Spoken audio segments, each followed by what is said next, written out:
everybody. Ready to get started on our beginner ukulele? How's it going? Everybody holding up okay? At least it's cooling off. And the wind's picking up, I've noticed.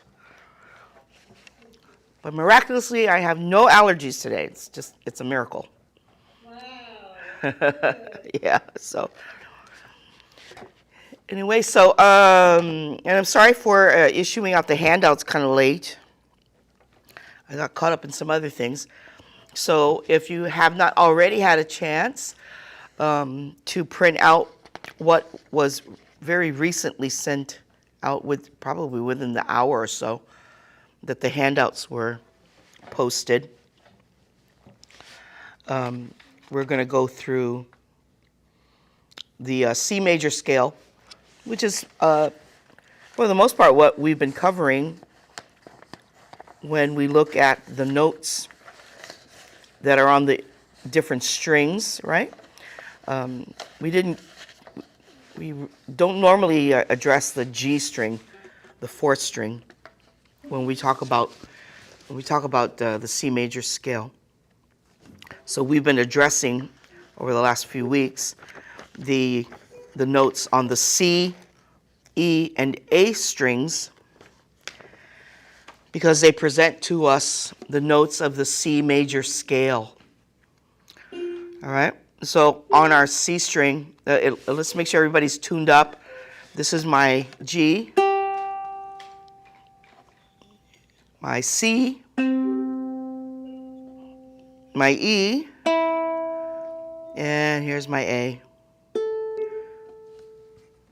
And for those of you who are scratching their heads, this is a 5-string ukulele. Okay, so it has on this fourth string, the G string, I have a low G and a high G.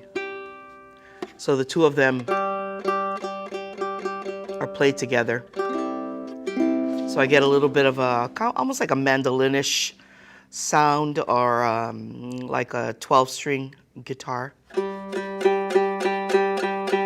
So you can hear the two of them. Yes, go ahead. You got a question? What does C major mean? C major is the C. If we were playing a song in the key of C, we would be playing a scale in C major, okay? When we identify chords and we're using major chords, the major chords typically have 3 notes. For the key of C, those notes would be C, E, and G. Okay? So it's a triad of notes. Now, major chords are typified in terms of their lack of tension. They're very stable sounding. Yeah, there's no tension in them. And emotionally, as I said, they're very stable. So when we talk about chords, for instance, what you've learned in the past few weeks is if we're playing a song in the key of C, we don't say C major. We don't say C major. We just simply say C, because it implies that we are playing a major key, or a major scale will apply to it. Okay? But when we talk about scales, it's a little different, because there are groups of scales. A major scale can also include minor scales. So like we have C major, that's C major here, right? There's C minor.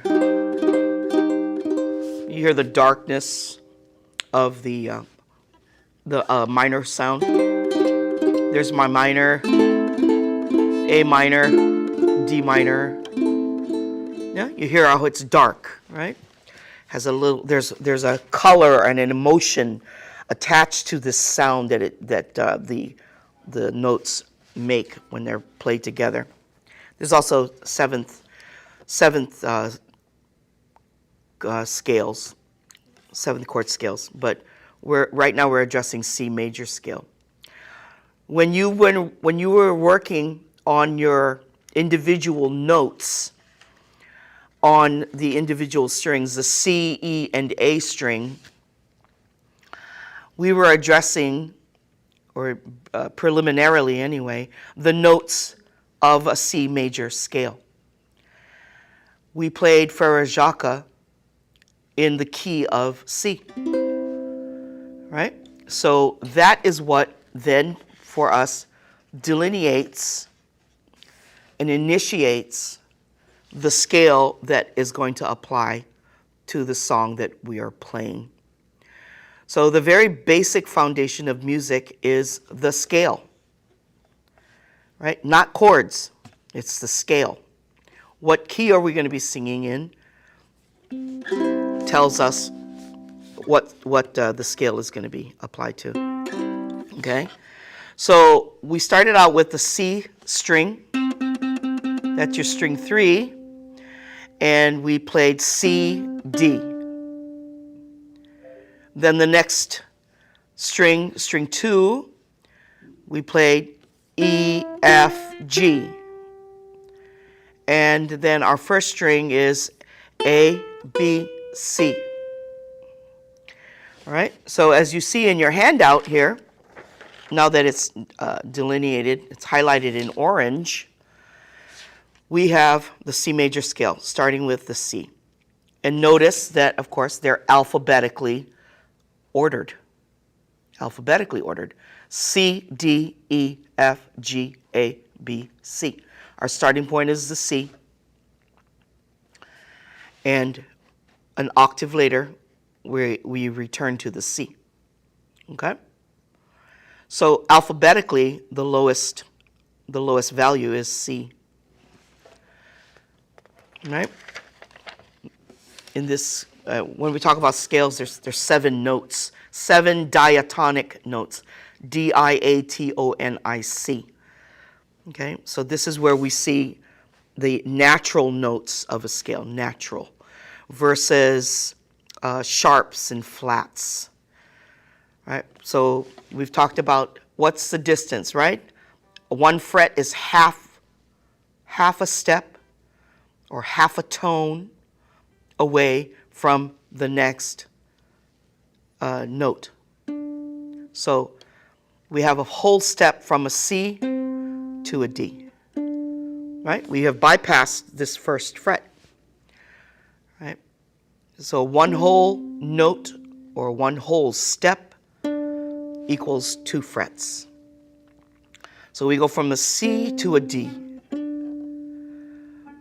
right? And then we have the next note after D, of course, is E. It's a whole step up from a D. But we do have an open E here, which is on our second string, right? And that is a whole step up. And how you can validate that, of course, if you look on this string, the C string, the 3 string, right? You have a C, then a whole step up from the C is a D, and a whole step up from the D is the E right there. That's on fret 5 of string 3. But we have an open string here on string 2. So we're going to play that note instead of the note that's on string 3. So we play the open note on string 2. All right? Half a step from the E is an F. Just half a step. So we only go up 1 fret, half a step, half a tone, okay? Or what we would also call a semitone. It's a semitone away. All right, and from the F, we are a whole step up to the G. Right? Now the next note after the G, because in a musical scale, there are only seven natural tones. If we just started from A, it would be A, B, C, D, E, F, G. Start again, A, B, C, D, E, F, G. Okay? So G is the highest of the natural tones. And that means if we start again after G, we go to an A, which, as you can see on string 2 at fret 5 is an A. But we have an open A on string 1. So we will play string 1. That's your A right here. And a whole step up from the A is a B.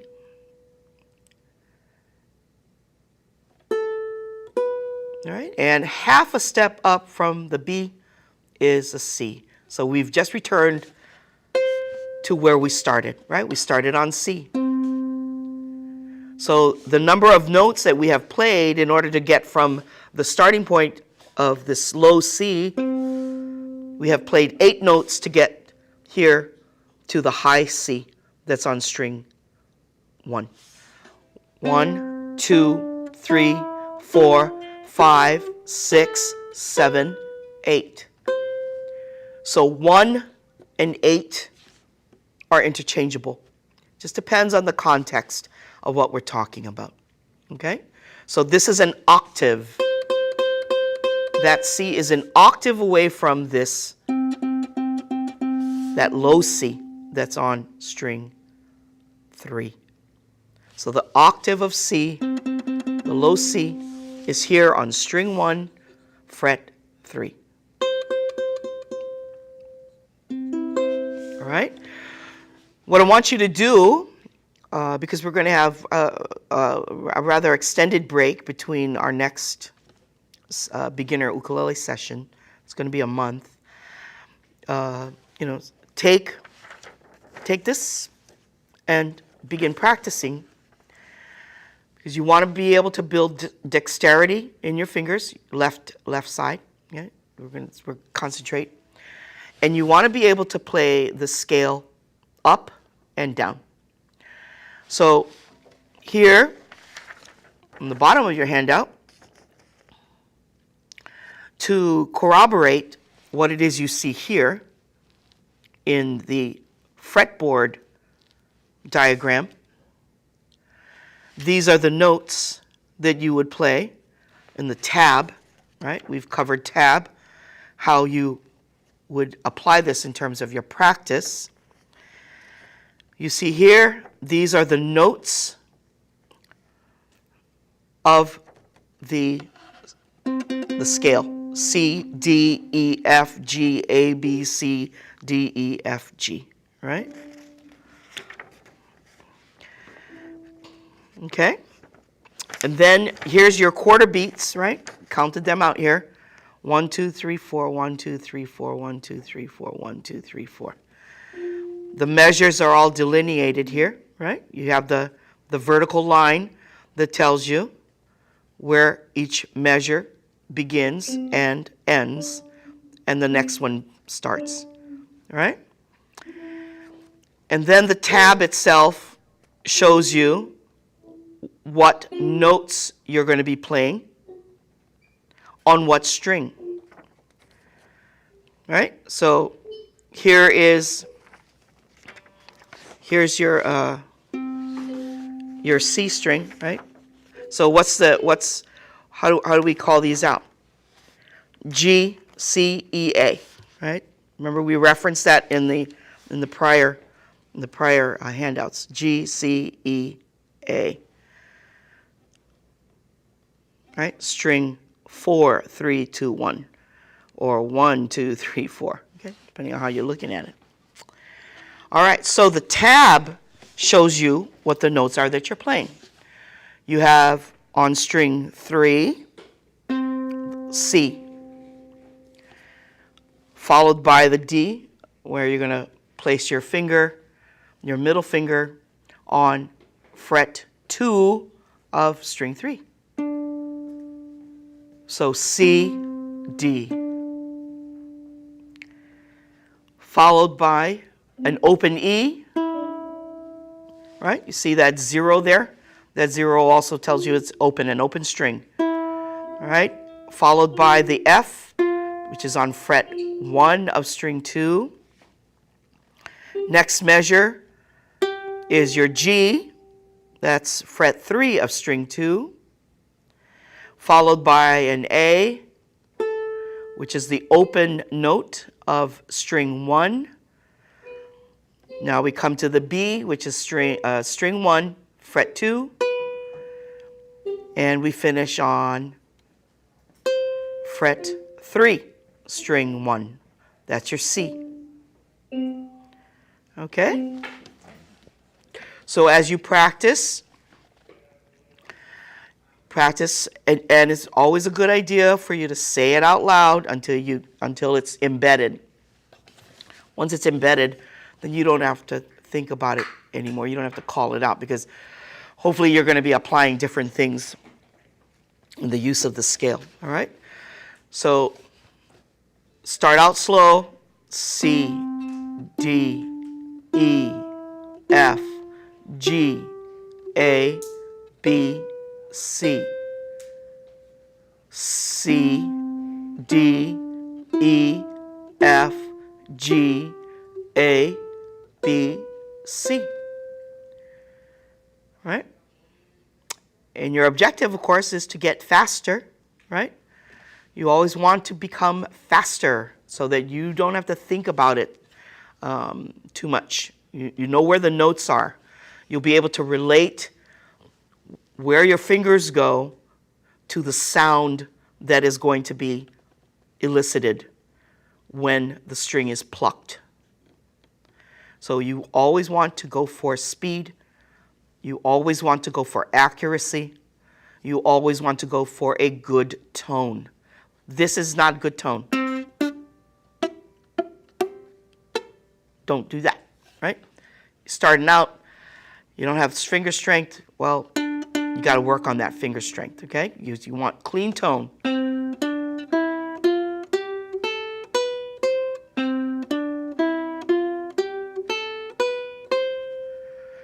All right, so that's going up the scale. To build further dexterity in your fingers and to be able to really embed the sounds that are being elicited when you strike is to descend also. So here we are with our high C.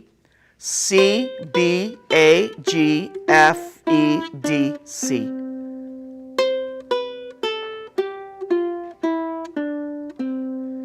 Right?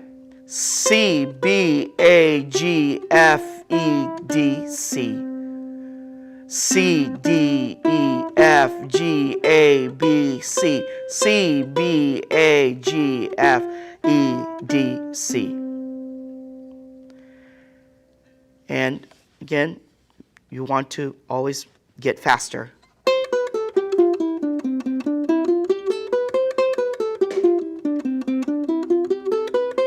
Right?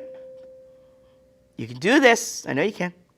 Because you're using your fingers, right? Using your fingers, you're making sure you're developing muscle memory. Muscle memory. Playing is about muscle memory. And it's not just the muscles in your fingers. You know, your ear has muscles in it. You're hearing with a muscle. Your brain, is your brain a muscle? I would imagine so. Or it's even able to instruct your muscles, right? It's instructing your muscles. And that's the beauty of playing music. It's like learning how to read, okay? When you're learning how to read, you're learning about the shape of letters. And then you learn what the letters sound like. You learn what the letters sound like when they're put together, how they can create different sounds, like a C by itself. You know, phonetically. I don't think they teach the kids phonetics anymore, but I know that's how most of us learned, right? The C is k, s, if I recall correctly, k, s. But you bring an H in there, which is just really by itself is ha, ha, ha. But you bring the C and the H together, what do you get? Ch, k, sh, k, sh, k, right? That's how we learned it. So it's the same thing that happens with music. Music is a language unto itself. right? Fortunately, we also meld with it our spoken language, so we give it value, we give it sound, okay? So, and then the more you practice, the better you are at speaking this language. But you got to be able to exercise those muscles. So there's a lot involved, but it's not anything that you don't already actually know how to do. It's just finding a different way of expressing it. All right? So again, C, D, E, F, G, A, B, C. C, B, A, G, F, E, D, C. You're playing the same notes, just different sequence of them. Right? For this exercise, as you're learning them in sequence. You eventually you'll be able to say, play me, give me an A, give me a G, give me an F, give me a B, that kind of thing. Okay? You hear that when you hear musicians speak sometimes, or like in a movie. Hey, give me an E. Right? So you got to tell. There's my E. That's telling the singer this is where you're going to start. La la la la la. La la la la la la. Okay?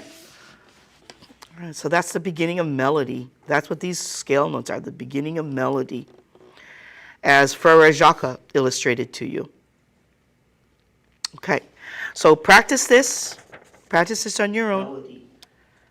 Okay? And then let's move on to expanding a little bit on the notes that are on the A string. Because when we're done with this particular part of this exercise, we're going to be playing the melody notes of the song Love Me Tender, right? Elvis Presley made that song very popular. Originally, it was called Aura Lee. And I didn't provide the words. You can always find the words very easily for this song. It's a lovely love song. Okay, so here we are on the A string, right? String 1. And remember the notes that we played for the C major scale were A, B, C. But we have present here for this particular exercise for Love Me Tender, the high D, that's here.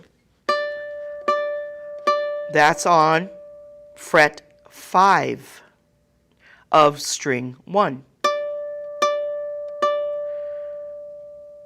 Because if we're going to play ABC and keep going DE, we're not going to go to the lower octave, which is here on string 3.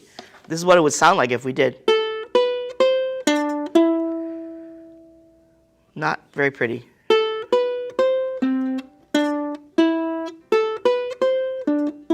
Yeah, different voicing altogether. So if we want to stick with a high voicing of those notes, A, B, C, D, E. A, B, C, D, E. Okay? So we're still going up the scale. We're using the higher voicing of these notes, these scale notes. A, B, C, D, E. All right. So just as you did before in these particular practices, here, remember this one? You got this printout last week. And these are the exercises. So do the same thing for D and E. Okay? 1, 2, 3, 4. 1, 2, 3, 4. 1, 2, 3, 4. 1, 2, 3, 4. Right? That's the half beats. Whole beat, 4. Half beat, 1, 2, 3, 4. Right? And then you got your quarter beats. 1, 2, 3, 4. 1, 2, 3, 4. 1, 2, 3, 4. Right? Do the same thing with the E. 1, 2, 3, 4. 1, 2, 3, 4. 1, 2, 3, 4. 1, 2, 3, 4. Those are your half beats. Then you got your quarter beats. 1, 2, 3, 4. 1, 2, 3, 4. 1, 2, 3, 4. Okay? Now, if you're wondering why this is not plotted out for you, it's because you are learning a skill, okay? Here's your skill. These are the methods to develop the skills, which then would apply to every single note that you might play, every single chord that you might call out. You can still apply all of these things. Okay. Well, it depends. The question is, so on an E note, on the A string, do you use your finger 1 or finger 2 going up the scale? It's really going to depend on what you're playing. Okay. I just played it using my index fingers, and I think I used my ring finger too. If you were taking it and playing the whole scale, A, B, C, D, E. You see how I did that? Here's my D, here's my index finger, and I used my ring finger.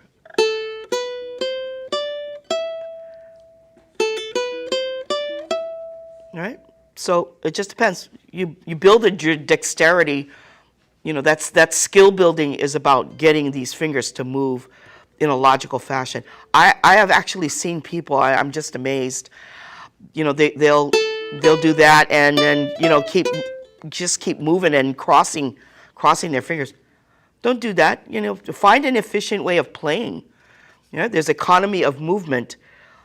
Anatomically, our fingers are already lined up for us. These frets are lined up. So find an efficient way of playing those notes. All right? And I don't want you to be like fixated that it has to absolutely be this way. No, don't do that to yourself. Find economical ways of movement. And what you're going to find is that as you become more comfortable with that, your playing begins to flow. It's not so staccato. You don't want that. Okay? So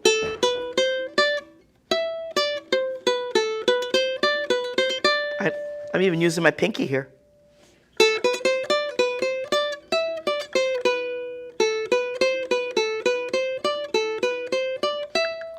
All right?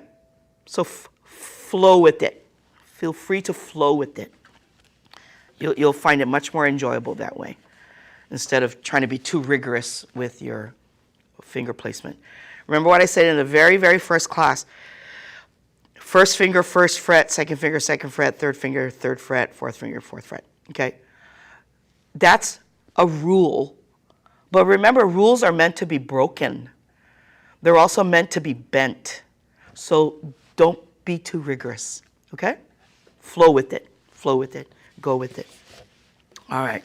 So use these techniques here to develop your skill, to play the D and the E string on string 1 or the A string.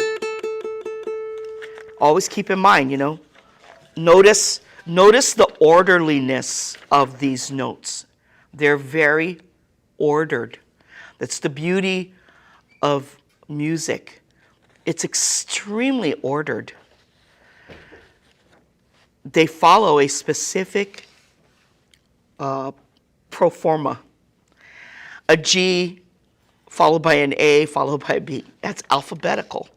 If you assigned each of these a number, if C was your starting point, C would be 1, D would be 2, E would be 3, F would be 4, G is 5, A is 6, B is 7, and C is either 8 or 1, depending on where you want to go with it.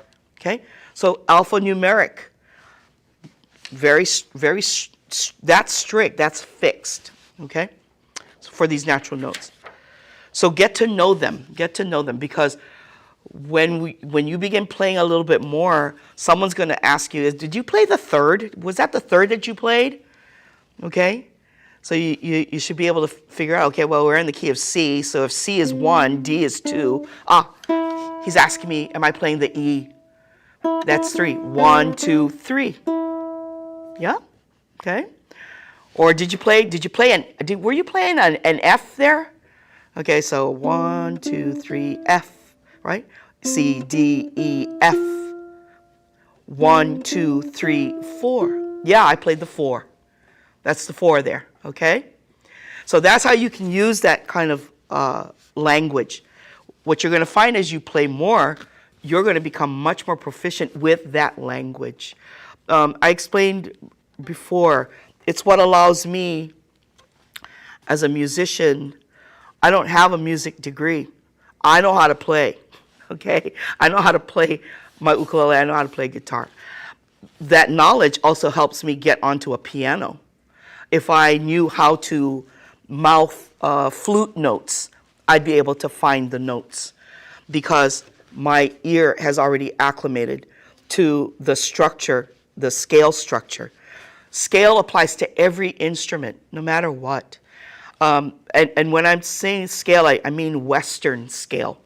Okay, Western music, European music. You'd be amazed at some of the other scales that exist in the world, where they actually, they're not just moving up half a step. They might move up a quarter of a step. So it's done in degrees. The instruments that they play, if they're not fretted, they might be wood instruments or brass instruments. And they have drilled those holes or put holes in the instrument so that you can hear these degrees of movement.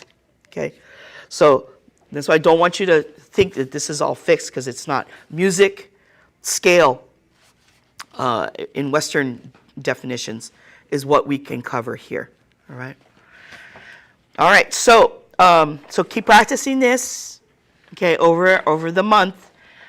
If you have access to music theory books or even method books, you just find I told you earlier, Hal Leonard and Mel Bay, they provide method books, ukulele method books, music theory books. Always a good idea. And I draw a lot of my material that I put together for this workshop from various method books. We've only got a short period of time to cover stuff, so I have to take what I can and put it into a condensed form for you. All right. So, any questions so far about scale? I see some of you have your pictures or your videos up, so you don't look so confused this week. Last week, you look very confused. Go ahead. Somebody's got a question. Yes, when you say C major. Yeah. And then the D, F, G, C. Say that again. D. I heard. E, F, G, E, and C. The C major scale that you have it in orange. Yes. These are the notes of the C major scale. So when you say we're playing in C major scale, that means that the music has notes in it? Right, because remember now, when you look at a chord, if you play a C chord, what are the notes that are present there in the C chord? It's G, C, E, and another C here. Right? G, here's a G right here. You also have it up here on string 4. You need an E, and you need another C here. So you have 2 C's. So how many of the notes that are in the scale, right? Because this is telling you there are 7 notes in the scale. Individual notes. A chord is made up of, a major chord is made up of 3 notes, what we will call a triad. So when we play this chord, the C, you have 3 notes, G, C, E. And then there's another C here, still 3 notes. It's a triad of notes, right? The other notes that are accessible in this key are D, F, A, and B, right? But when you're playing chords, you're only dealing with 3 notes, or a major chord anyway. Okay? Chord theory is something that we will be addressing a little bit later. I'm not sure if in the beginner or beyond beginner might be a better place for that. Okay? So if we were playing in another key, if you were playing a song in the key of F, and it's the major scale, well, we would be playing the notes for an F major scale.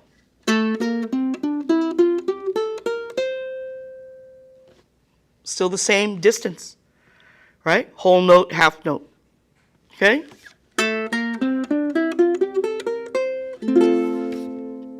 That's the F major scale. Okay? And we can go on and on and on and on and on, because whatever is the key that you're going to be playing in, that is going to define for you the major scale notes. Okay? All the 7 notes that will make up the major scale for that particular key. Okay. So, I hope you all had a chance to print out Love Me Tender. And what I did was I combined here, and this is in tab, right? And remember now it's G, C, E, A, right? You're going to start from the bottom, G, C, E, A. And here are the melody notes that are in the tab itself, right here. Right, there's your tab. Here is the time here. You got 4 beats in every measure.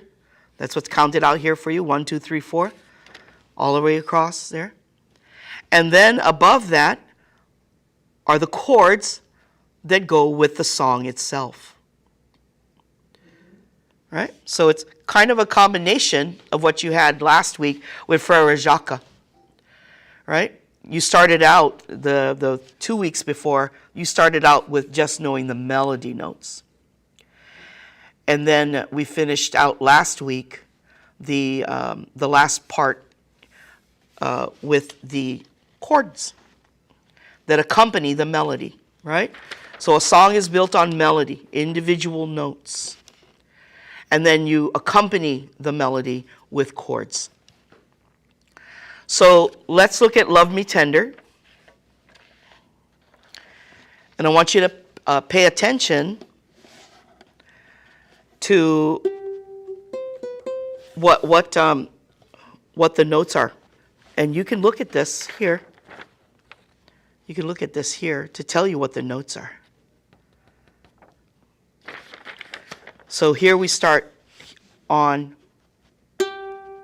string 2, fret 3. For our first note in that first measure, there's a G, and then followed by C, B, C. And then here's our D, and that's followed by the A and a D again, held for 2 beats, right? There's nothing underneath that 4th beat of the second measure. And we return to the C, B, A, B, C. So those are the notes of the first 4 measures. G, C, B, C, D, A, D, C, B, A, B, C. Okay? Nothing to prevent you from writing those notes in on your own. I would suggest that you, because I want you to really get involved in this, okay? I don't want to provide you all the answers, because part of your practice is to really internalize this. You can always write the notes here on the bottom below the note that you played. Okay? So do that for yourself so you really understand it. You understand the correlation of the placement of your finger on the string in that fret with the note that you're playing. Okay? Any questions? Anybody confused by this? I think you understand. I'm a little bit confused because, Go ahead. where is it? Because I'm using this Love Me Tender and then I can't see. Can you bring it to your... Yes, okay. That's right. that's what you're using this page? Yep, that's the one. Okay. Okay? Now remember, with tab, this is telling you what fret to place your finger on what string. And the G string, right here, your fourth string up top, is this string here on the bottom of the tab. It's upside down. G, C, E, A, right? So it's G, C, E, A. Okay? If it makes it more understandable for you, because like I said, I want you to get involved in this. If you don't get it, then write it in. G, C, E, A. So that you can correlate it with what is your ukulele here. G, C, E, A.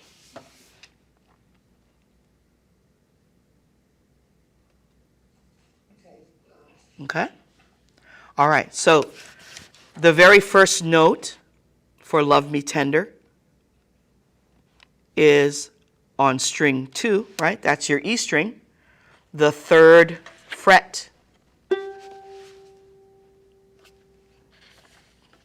Yeah?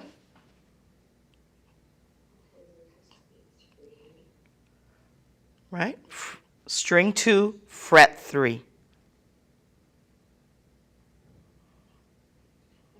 That's the thing. Figured out correct. It's there, but Okay? Then the next note is on string 1, your A string, fret 3. Right below it, right?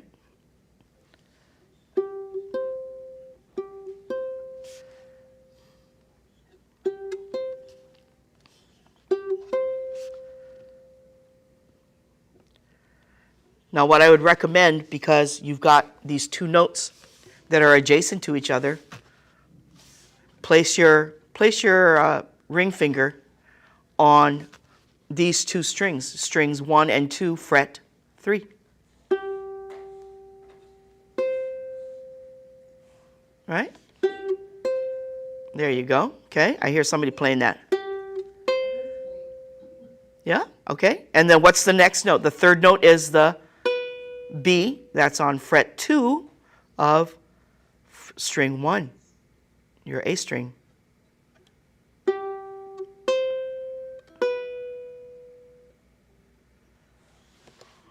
So you got G, C, B, and the fourth note is return to the C. Okay?